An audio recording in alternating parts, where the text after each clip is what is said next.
Alors, les amis, Paris face à Rennes, samedi soir au Parc des Princes. Ce sera en direct sur RMC, bien sûr. Commentaires, plus débrief dans l'after.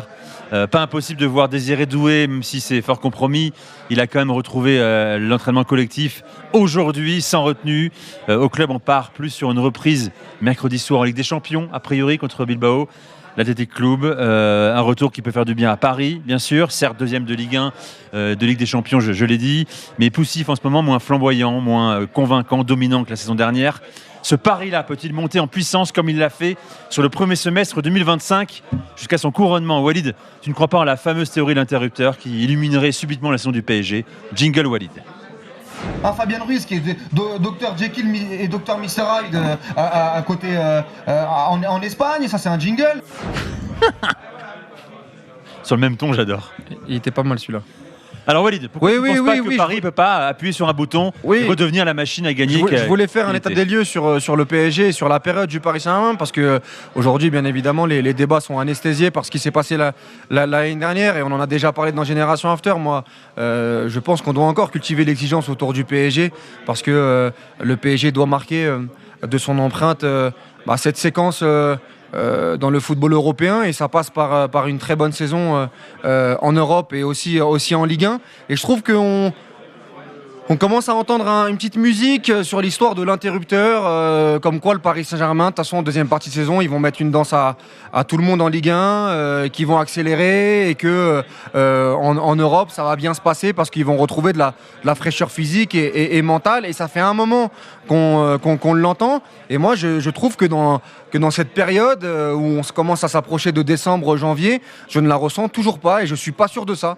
Et plus ça avance, plus j'ai du mal à y croire. J'ai parlé un peu de Dembélé hier et ça fait partie aussi de l'équation. Il y aura le retour des blessures. Il y a aussi, je trouve moi, des prestations qui sont inabouties. Même en Ligue des Champions contre Tottenham où ils ont réussi à renverser la rencontre. Il y a pas mal de défauts et de choses qui me dérangent. Il y a bien évidemment l'équation des blessures. À quel niveau ils vont revenir? Quand est-ce qu'ils vont revenir? Est-ce qu'ils vont tous revenir au même moment et au bon moment? Et le fameux interrupteur où on appuie sur le bouton, moi je suis pas sûr de ça du côté du Paris Saint-Germain. Moi j'ai jamais déjà été fan de cette période-là où on disait finalement le PSG choisit ses matchs et moi je suis pas sûr que le PSG choisit ses matchs en ce moment. Je suis pas sûr que le PSG soit en gestion. Je pense que le PSG aurait bien aimé gagner contre Monaco et quand je vois le milieu de terrain qui est titulaire et qui est souvent flamboyant, j'ai trouvé timoré, j'ai trouvé sans idée, que ce soit physiquement ou mentalement. Contre Tottenham, j'en ai parlé. Le match contre Le Havre, le match même contre Lyon. Bayern, c'est encore différent, le match contre Lyon, où il gagne à la dernière seconde, j'avais trouvé le match très très poussif. Les attaquants, Kvaratskhelia, Barcola, bien sûr, on en parlera. Mais globalement, moi, je suis pas aussi sûr de ça. Je suis pas sûr du côté PSG.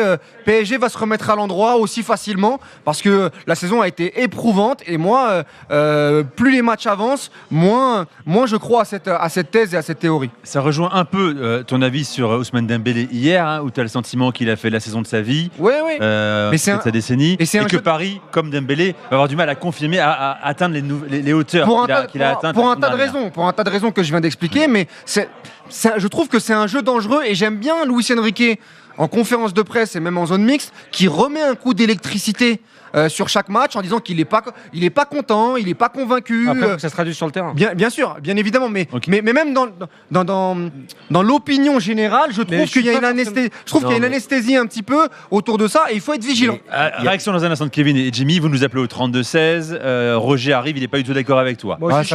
Jimmy voulait prendre la parole en premier. Non, moi je suis pas forcément d'accord avec c'est pas un populaire opinion, parce que y a pas forcément de théorie d'interrupteur. Moi je l'entends pas beaucoup ça en fait. Et surtout, t'entends pas le fait que le PSG continue à accélérer. L'interrupteur, c'est pas un concept éculé d'il y a 3-4 ans en fait. Il y a 3-4 ans. Plus Luis Enrique. Depuis Luis Enrique, ce n'est pas le cas en fait. Ça n'existait plus. Ça n'existe plus. Non, mais de toute façon, Jimmy. Et surtout, juste, c'est pas comparable. Cette saison et la saison dernière ne sont pas comparables. Pour une simple et bonne raison, c'est que la préparation n'est pas du tout la même en fait. L'année dernière, tu sentais vraiment une véritable montée en puissance qui s'est matérialisée par le match contre City. Et à partir du match contre City, tu as eu derrière des résultats qui se sont enchaînés, etc. Sauf que là, cette année, t'as pas eu de prépa, et que ça tu vas pas la rattraper. Là où je suis d'accord avec toi, c'est que moi je suis pas du tout optimiste pour le PSG parce que le manque de prépa, même si tu vas récupérer tes blessés, tu vas pas pouvoir refaire une prépa physique au mois de décembre. les blessés, t'as aucune certitude sur le fait que les gars vont revenir et que d'un coup tout va. En fait, on part du principe qu'à partir du moment où l'effectif sera au complet, tout va rouler pour le PSG. Mais c'est pas comme ça que ça se passe en fait. Bah si. Non. Bah si. Moi, Parce que tu sais je pas dans pense quel que état de forme ils vont arriver. moi, les mecs, Kevin. moi, je pense que pour répondre à Walid, même si je peux comprendre les interrogations ou disons Les doutes. les doutes exactement. Mais il y a un moment, tu regardes le 11 de la finale ou de la demi-finale, il y a quelques mois, c'était quoi, il y a 6 mois, tu regardes le 11, et il manque 5 ou 6 joueurs. Mais qui te dit que tu les auras en deuxième partie de saison? Si tu ne les as pas, mais de quel PSG on parle? Moi, je suis honnête, quand je dis, attention, le PSG a éliminé Arsenal, il leur manquait 3 ou 4 joueurs majeurs. Mais si le PSG ne fait pas la saison qu'il doit faire parce qu'il n'arrive pas à retrouver leur 11 type, ben, je vais avoir le même discours. Quand le PSG perd à Marseille, je vais pas dire « Marseille, ils font l'exploit du siècle, c'est l'équipe B du PSG. » Mais Est-ce qu'ils n'ont pas de responsabilité de renforcer cet effectif-là, Kevin? Attends, peu importe s'il le renforce, je fais partie de ceux qui pensent que le football de très haut niveau, aujourd'hui, PSG et autres équipes y compris, ça se joue à 11, 12 ou 13 joueurs. Si t'as pas les 2 meilleurs latéraux du monde, eh ben, je vais pas aller leur taper dessus parce qu'ils se font éliminer en quart de finale. Oui, mais est-ce que c'est pas utopique de penser que tu vas pouvoir compter sur ces 11, 12, 13 joueurs après la préparation que tu as eue, le fait que tu aies fini la saison contre Chelsea en juillet et que tu aies redémarré 3 semaines plus tard? Ça, c'est un truc sur lequel je te rejoins complètement, mais je ne peux pas dire « Ah, le PSG ne va pas appuyer sur l'interrupteur ». Le PSG, mon discours, c'est de dire le Paris Saint-Germain ne pourra appuyer sur l'interrupteur que si tous les fils sont en place. S'il manque la moitié de l'équipe, ils vont appuyer sur aucun interrupteur. Oui, mais attention, Kevin. Donc, laisse-moi finir, s'ils récupèrent leurs joueurs, leurs 11 types, voilà, s'ils récupèrent tous leurs joueurs et qu'ils arrivent à enchaîner ne serait-ce que 4 semaines en championnat, en Ligue 1, sans blessure, sans pépin, je ne vois pas pourquoi ils ne feraient pas une remontada, que ce soit en termes de qualité de jeu, d'occasion créée ou de niveau de jeu individuel.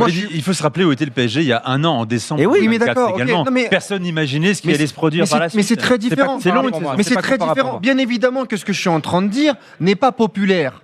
Bien évidemment que tout le monde, de toute façon, en ce moment, se range du côté. Mais t'as pas compris l'année dernière, à la même époque, on vous déchiriez le Paris Saint-Germain, ils ont gagné la Ligue des Champions. Mais moi, je passe outre ça. J'explique juste que depuis le début de saison, on a le sentiment, pas tous, hein, parce que toi, Jimmy, tu dis que tu le ressens pas, mais qu'en Ligue des Champions, notamment, t'as dit son deuxième, et c'est une très très bonne phase de Ligue des Champions pour l'instant.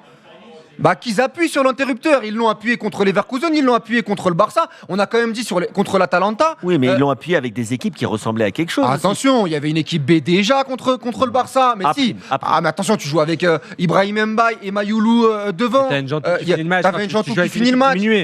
On a suffisamment salué l'exploit d'aller gagner avec cette équipe-là à Barcelone. Là, tu joues à la marge, Kevin. Je te dis juste que, globalement, il va falloir arrêter avec ça parce que, pour moi, le Paris Saint-Germain, même avec les blessés, aujourd'hui, ils ont fait le choix de ne pas se renforcer. Donc, Luis Enrique fait partie intégrante de ce choix. Ils doivent travailler en tant que tel. Parce que tu sais pas si Hakimi, tu vas le retrouver à 100%. Tu sais pas si Ousmane Dembélé, tu vas le récupérer à 100%. Et que contre Monaco, je termine là-dessus, tu as quand même une équipe très compétitive, où tu as Kvaratskhelia, où tu as Barcola sur le banc, où tu as ton milieu de terrain. C'est la première fois qu'avec les 3 milieux de terrain titulaires comme ça, tu te fais mettre en Ligue 1. Les 3 milieux de terrain sont le moteur du PSG. Vas-y. Les 3 milieux de terrain, on a toujours dit, c'est le moteur du PSG. S'ils sont pas là, c'est très compliqué. Là, quand il y a le milieu de terrain, on dit non, en fait, les 2 joueurs les plus importants, c'est les latéraux. Et c'est la vérité. Sauf qu'à un moment donné, cette saison, il va falloir faire avec. Parce que à quel niveau ils vont revenir? Est-ce qu'ils vont rechuter? Et Luis Enrique, qui est un génie, et moi je le pense vraiment, il va devoir se confronter à ça et s'adapter. Mais cette théorie-là, moi je dis juste que, en fait, la tâche, elle est beaucoup plus compliquée qu'on ne le pense. Sur le côté, bon, vous inquiétez pas, ils vont plus que la saison dernière encore. Ils vont mettre un coup de collier. Le Paris Saint-Germain. Je critique pas le PSG en disant ça, je comprends le contexte. Mais moi, je n'ai pas dit que tu critiquais le Paris Saint-Germain. Je te dis que tu peux te rassurer. Si le Paris Saint-Germain récupère son équipe en 2026, c'est 11, 12, 13 meilleurs joueurs.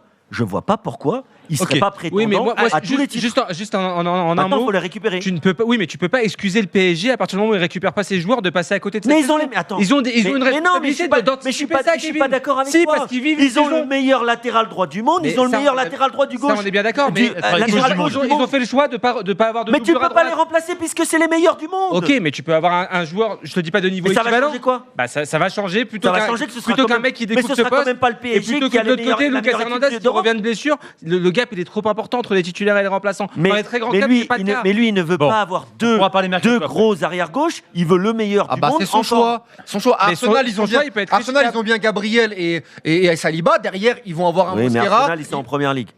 Eux, ils sont en Ligue 1. Et ben donc Donc raison ils de plus. considèrent que, Donc ils en Ligue 1, considèrent qu'avec chacun votre l'équipe- tour. avec l'équipe, j'étais en train de finir. Ils considèrent qu'avec l'équipe B, ça suffit pour remporter la Ligue 1. Et bah donc peut-être si ça. ça suffit, et donc Vas-y, si Walid. ça suffit pas, parce que sur la première partie de saison contre Marseille tu perds, contre Lille tu ne gagnes pas avec une équipe C pour le Contre Strasbourg, tu gagnes pas. tu ne gagnes pas, contre Lyon tu gagnes à la dernière seconde dans un match pour moi où tu mérites pas grand chose avec un arbitrage favorable, et contre Monaco qui venait de faire 2-2 contre Pafos avec une équipe qui pour moi compétitive, tu perds le match, même si pour moi tu te fais fourrer sur l'arbitrage avec Chevalier, mais le bilan quand même en Ligue 1, je parle pas de la Ligue des Champions, en Ligue 1 dans l'état, avec le choix de Luis Enrique d'avoir une rotation qui était pour lui suffisante, le pari, il n'est pas gagnant pour Ok. l'instant. Roger est avec nous, Et 32 c'est pas aussi évident qu'on pouvait le penser, Kevin. Salut Roger. C'est factuel.